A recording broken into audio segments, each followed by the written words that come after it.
नजर आए थे और उस वक्त मैं शायद हो सकता है सोते हुए आपके पास आता हूँगा, क्योंकि रात दिन दौड़ता था।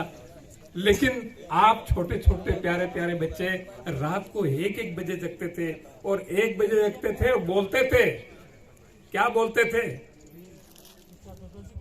जय जोहार का नारा है, भारत देश हमारा है। छोटे छोटे बच्चे बोलते थे, बोलते कि नहीं बोलते?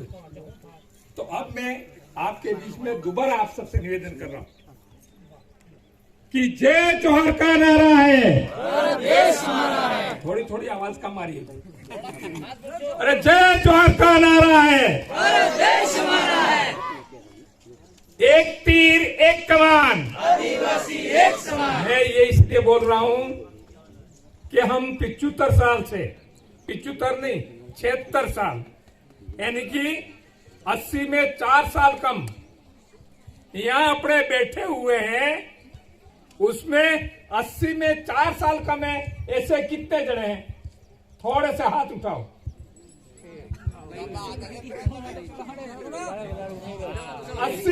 80 में 4 साल कम, यानी कि 80 साल के हो वो हाथ उठा करो। हाँ, तो गिनती के कितने? 1 और 2,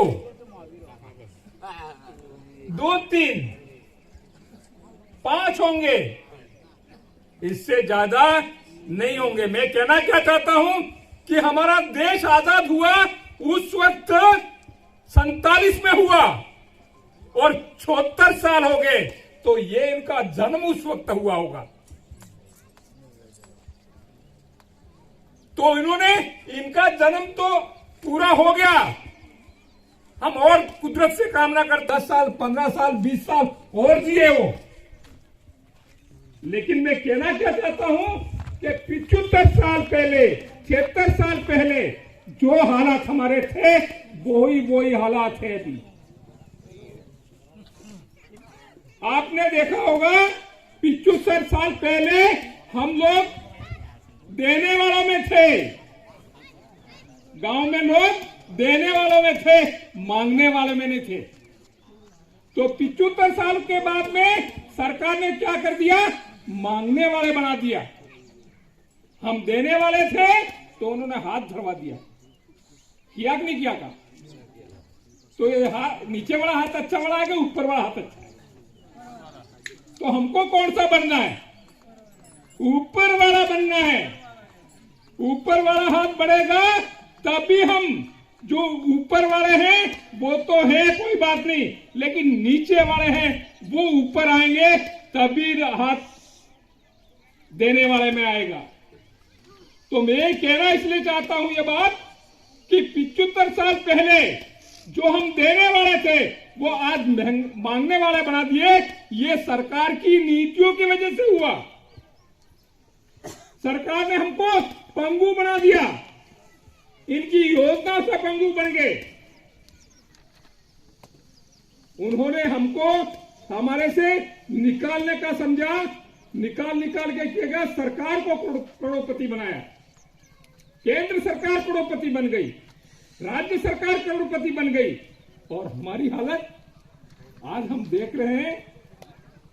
गांव में पहले अच्छे घर थे, मकान पशुओं के लिए अलग था, अपने लिए अलग था, कोई मेहमान आ गए तो उनके लिए अलग था। लेकिन आज हम देख रहे हैं जो हमारे मकान थे वो और थे वो गिरते चले गए और छोटे होते गए। छोटे क्यों होते गए? इन्होंने योजना चलाई इंदिरा आवास, इन्होंने योजना चलाई पीएम आवास। तो हम पीएम आवास और इंदिरा आवास में चक्कर में हमारे अच्छे घर बनाना छोड़ दिया। और अब पूरी हमारी नजर उस पे है कि हमको इंदिरा आवास मिले, हमको पीएम आवास मिले। और उनकी भी नजर यही है, कहते लालच भी ये कहते हैं तुमको इंदिरा आवास मिलेगा, पीएम मिलेगा, तुमको इंतजार करो। लेकिन उन्होंने हमको कछू पर निकाल दिया। और ये पहली बार हो रहा है, ये एक के राज में नहीं, कांग्रेस और बीजेपी के दोनों के राज में हुआ। 75 साल में एक ही पार्टी का राज था? नहीं था, कांग्रेस का भी था और बीजेपी का भी था। और अभी चल रहा है, केंद्र में बीजेपी है तो राजस्थान में कांग्रेस है, दोनों की सरकार है। लेकिन इनके पास में कोई योजना नहीं है। जनता है वो कैसे मजबूत हो, कैसे वो आराम से जिंदगी जिए, कैसे पैसे वाली बने, कैसे अत्याचार उस पर रुके, उसकी कोई योजना नहीं है। क्योंकि हम राजस्थान सरकार में बैठे हैं, हम वहां वो जो योजनाएं बनती है उसमें है हम। लेकिन उन्होंने रास्ता ऐसा बनाया है, ये रास्ता यदि वहां से गड़ा वासन आता है तो साइड में कहां जाएगा आदमी। हमको यदि बीच में जाना था तो किसरपुरा बड़ा रोड बना दिया, सही बात है कि नहीं? वो हमने रास्ता नहीं था इसलिए बनाने की कोशिश की। तो हम चाहते हैं, क्या चाहते हैं कि ये देश के अंदर सबसे बड़ी बात कमजोरी देखी कि जनता जिसके लिए एमएलए बनता है, एमपी बनता है, सरपंच बनता है, पंचायत समिति सदस्य बनता है, जिला परिषद सदस्य बनता है, वो एक बार बना देता है, वोट दे के बढ़ाता जरूर है, लेकिन उसके कब्जे में नहीं रहता, उस जनता के कहने पे काम नहीं करता है। ये सबसे बड़ी कमजोरी थी। और आदिवासी परिवार ने देखा कि इसमें जब तक बदलाव नहीं होगा तब तक परिवर्तन नहीं आने वाला है। इसलिए ये आदिवासी परिवार के माध्यम से एक नई विचारधारा आई। नई विचारधारा ये आई कि जनता के पास पावर होना चाहिए, जनता के पास ताकत होना चाहिए कि कौन एमएलए होगा, कौन एमपी होगा, कौन पंचायत समिति सदस्य होगा, कौन जिला परिषद सदस्य होगा और कौन सरपंच होगा। ये पावर आपके पास होना चाहिए, जनता के पास है, तभी हम परिवर्तन ला सकते हैं, तभी हमारी गरज करेंगे वो। आज एमएलए एमपी जो बीजेपी कांग्रेस के थे वो किसकी गरज करते थे? वो गरज करते थे आला कमान की करते थे। और आला कमान कौन होता है आपको तो पता ही नहीं।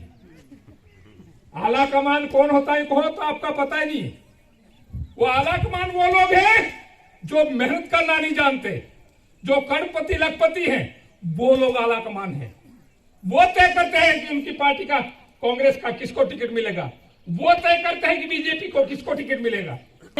इसलिए आज तक हमने देखा ये 75 साल तक, 76 साल तक आला कमान के पीछे करते थे, आला कमान की गुलामी करते थे। उस गुलामी से आपने पहली बार एमएलए, 2 एमएलए निकाले। ये आपने जो निकाले हैं, ये बोल रहा हूं, वो पहली बार आपने हमको जो चॉइस किया, आपने सिलेक्शन किया, आपने टिकट दिया और वोट दिया, तो हम उनकी गुलामी करते नहीं करते हैं। हम इसीलिए आज जो परेशान हो गया भारत आदिवासी पार्टी, उसके माध्यम से जो 2 एमएलए है वो पूरे देश में तहलका मचा दिया आदिवासियों में। और हमारे नौजवान हैं, उनके अंदर एक भावना पड़ गई कि ये आज भारत आदिवासी पार्टी है, उसमें हमारा भविष्य सुरक्षित है, हमारे बच्चों का भविष्य सुरक्षित है, हमारी कौम का भविष्य सुरक्षित है। इसलिए हमारी जो युवा पीढ़ी है वो पीढ़ी सीना तान के खड़ी हो गई है। और वो जब सीना तान के खड़ी हो गई है तो उसके आगे कोई टिकने वाला नहीं है, ये मैं कहना चाहता हूं साथियों। इसलिए बात यह है कि ये भारत आदिवासी पार्टी है, उस पार्टी के माध्यम से अभी तो यही हो रहा है क्या कि तय चुनाव होंगे, वोट से सरकार बदलती है। तो सरकार जब बदलती है वोट से, तो यहाँ का जो एमएलए एमपी बनेगा उसका सिलेक्शन जनता तय करेगी। जनता करेगी वो हमको किसको एमएलए को भेजना है, कौन से एमपी को भेजना है, ये जनता तय करनी चाहिए। और आपने करके दिखा दिया। जब आपने करके दिखा दिया तो अब उन पार्टियों वाले के अखबारों में हम देखते हैं, क्या देखते हैं कि अंदर ब्रेकिंग न्यूज आती है, उसमें कहते हैं कि पूरा शेड्यूल एरिया का युवा बदल गया है, भारत आदिवासी पार्टी मजबूत होती जा रही है और कांग्रेस बीजेपी का सोपड़े साफ कर देने वाली है। तो ये जो बात आई केवल सिलेक्शन से आई है। ये जो सिलेक्शन पावर है वो दिया है आपको। और यदि आपने एमएलए एमपी का सिलेक्शन करके फिर देख लीजिए, इस शेड्यूल एरिया में 17 एमएलए जिताइए, एमपी जिताइए, आप देखते जाइए। हम ये भारत आदिवासी पार्टी क्या चाहती है, सिलेक्शन भी आपको दे रहे हैं, ये पावर भी दे रहे हैं और ये पावर भी हम आपको देंगे कि आप तय कीजिए आपका विकास कैसे करना है। यदि हम बोल देंगे यूं, यदि आप यूं तय करके, मैं बताऊं आपको, आपकी रोड की प्राथमिकता थी और हम दूसरा काम करते तो आप मानते। तो आप तय करें क्या काम होने चाहिए, क्या काम नहीं होना चाहिए, ये आप तय करेंगे। तो वो एमएलए एमपी कहां जाएंगे। हमने वो काम बोला वो तो किया नहीं, और कौन से काम कर रहे, किसने बोला वो काम कर रहे हो ये बता हमको पहले। तो हमको ये सवाल जवाब हम मान सकते हैं, वापस आए उसको जवाब दे सकते हैं हम। इसलिए हम कहना चाहते हैं ये जो मौका है, उस मौके के अंदर इन दोनों पार्टियों को, वो चाहे कांग्रेस में हमारा भाई हो, हमारा कोई भी हो, उसको बोल दीजिए कांग्रेस बीजेपी को छोड़ दे। जितना जल्दी छोड़ देगा उतना ही जल्दी हमारे बच्चे, हमारा जो परिवार है वो सुरक्षित हो जाएगा। ये हम कहना चाहते हैं। इसलिए भाइयों, ये जो समय है वो समय में आपको ये क्यों मैं कह रहा हूं लगातार कि आज इस देश के अंदर जो संविधान है, हम संविधान की जो बात इसलिए कर रहे हैं कि संविधान में 5वीं अनुसूची है, संविधान में 6ठी अनुसूची है। जो हम 6ठी अनुसूची की बात कर रहे हैं, 5वीं अनुसूची की बात कर रहे हैं, तो हरामी क्या बोलते हैं मालूम है कांग्रेस बीजेपी वाला, ये तो 5वीं पास वाले को नौकरी लगाना चाहते हैं। એટલે તમે એમ કહો કે ના કાશી 5वीं पास वालों तो नौकरी हो लागे। बेरोजगार है, मैं बीए डिग्री करी ट्रेनिंग कर करके घूम रहे हैं, उनको तो नौकरी मिलती है, नहीं मिलती नहीं है। 5वीं पास वाले को बात कर रही है। अरे वो 5वीं पास की बात नहीं है, ये 5वीं पास की बात नहीं है। ये बात कौन सी है, ये संविधान की 5वीं अनुसूची की बात है, जिसके हमको अधिकार दे रखा है। क्या अधिकार दे रखा है, आपने देखा होगा कि सारे सरपंच एसटी बने गए। ये अधिकार है कि नहीं, तभी तो बन रहे हैं, नहीं तो कोई बनने देगा। सारे एमएलए आदिवासी बनेंगे, ये भी संविधान में नहीं होता तो कोई बनने देता। सारे एमपी हैं वो आदिवासी बनेंगे, ये अधिकार नहीं होता तो ये बनने देते। ये मैं यही पूछ रहा हूं कि जो 5वीं अनुसूची है, उस 5वीं अनुसूची में ये बात है, क्या बात है, आदिवासी आदिवासी पे राज करेगा। जो मुख्य बात है वो है आदिवासी आदिवासी पे राज करेगा, आदिवासी गैर आदिवासी पे राज करेगा। क्या है दूसरी बात, आदिवासी गैर आदिवासी पे राज करेगा, लेकिन गैर आदिवासी आदिवासी पे राज नहीं करेगा। यह है 5वीं अनुसूची। इसका मतलब यह हुआ कि हमारे जो गांव के अंदर जो गरीब लोग हैं, मेहनत करने वाले लोग हैं, वो मेहनत करने वाले लोग हैं, वो मिल करके अपना तय करके हमारा विकास कैसे होगा, किस तरह से होगा।